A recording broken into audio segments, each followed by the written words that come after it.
आज मैं आपके लिए बहुत ही फनी वीडियो लेके आई हूँ। आप सुने, देखें और एंजॉय करें। Thank you. एक आदमी अपनी बीवी को दफनाकर घर आया तो आसमान पर बादल गरजने लगे, बिजली कड़की और तूफान आ गया।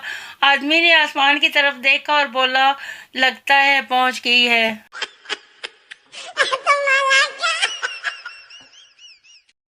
शौहर शादी के बाद अपनी अनपढ़ बीवी से रोमांटिक मूड में जानू आओ हनीमून पर चले। बीवी, मैं वेली नहीं हाँ, अपनी मां नू ले जा।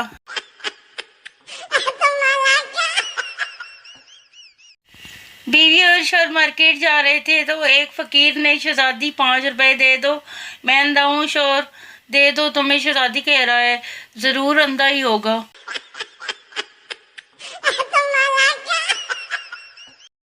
बीवी ने सिम ली और सोचा कि शौहर को सरप्राइज दूं। बीवी किचन में गई और शौहर को कॉल की, हेलो डार्लिंग। शौहर ने हल्की आवाज में जवाब दिया, तुम बाद में कॉल करना, अभी कमीनी किचन में है।